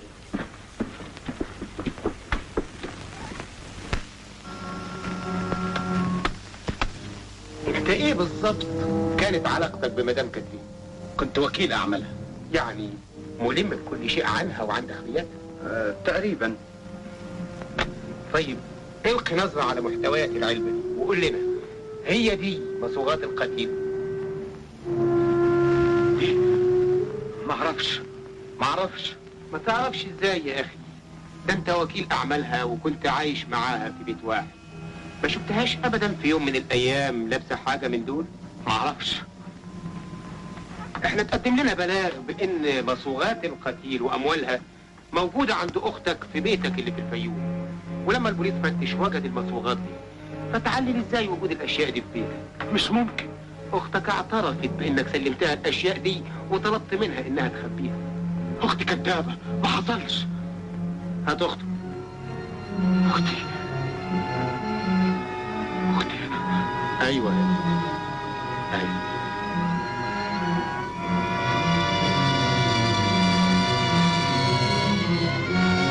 فريد، انت قلت ان انا خبيت عندك الصندوق ده؟ انا؟ لا، مين قال كده؟ انت اعترفتي بان العلبه دي تخص اخوك فريد وانه طلب منك انك تخبيها عنه. ما حصلش، انا ما قلتش حاجه. يا وليه دي اخبارك مثبوته في محضر رسمي وبصمه عليه بصباعك. ابدا يا سيدي، ابدا يا سعاده البيت. دخل الجماعه، اتفضلوا.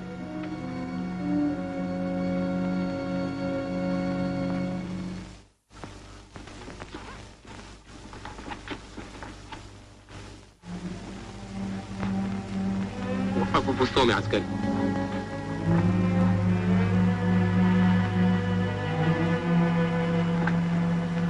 دخل السواق.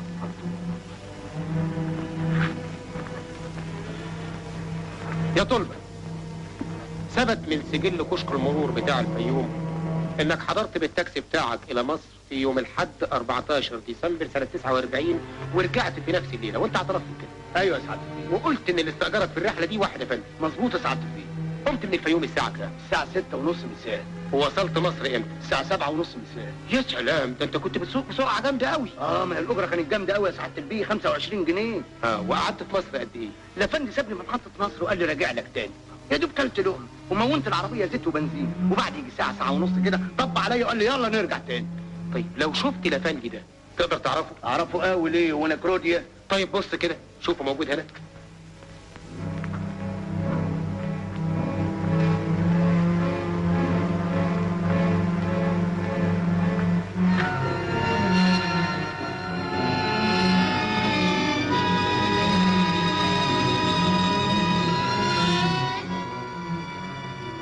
ده هو الافندي ده هو. انت بتقول ايه يا راجل انت؟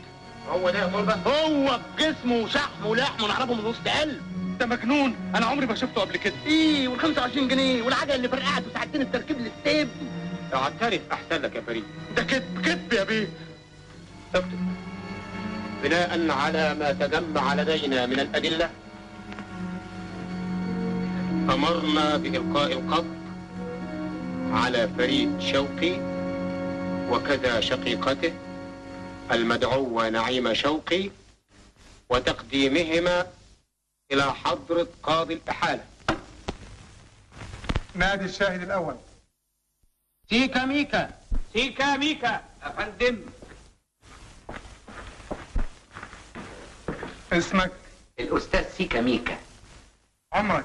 35 سنة و3 أشهر و7 أيام وساعتين. صنعتك؟ موسيقار. قول والله العظيم أقول الحق. والله العظيم أقول الحق. إيه اللي تعرفه في القضية؟ والله يا سعادة البيه أنا من زمان بشك في فريد شوقي، ولما كلفنا عباس بيه بمراقبة أحمد كنت بشوفهم الاتنين يتقابلوا كتير قوي، دخلني الشك أكتر. رحت واخد بعضي وتاني مسافر على الفيوم، قابلت أخته، قعدت أدحلبها يمين وشمال لغاية ما اعترفت لي بإن السيرة والفلوس موجودين عندها.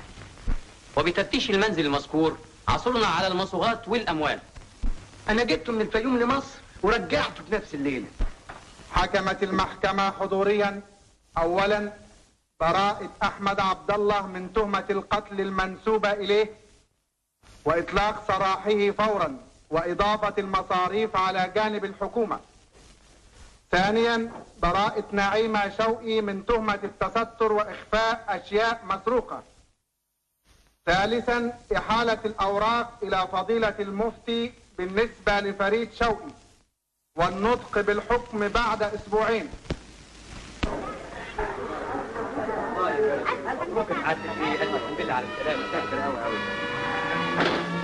أنا كنت متأكدة إنه بريء. قلب المؤمن دليله. أنا مش عارف أشكرك إزاي يا سعادة البيه. ما تقولش سعادة البيه. قول لي يا بابا. بابا. آن الأوان عشان أقول لك على السر اللي كنت مخبيه عنك. أيوة يا أحمد. أنا أبوك. غلطة في أيام شبابي. لكنها عذبتني كتير. عذبتني سنين طويلة. سامحني يا أحمد. سامحني يا حبيبي. دلوقتي أنا اطمنت على شغلي. بقيت راجل كبير. أنت تحل محلي هنا.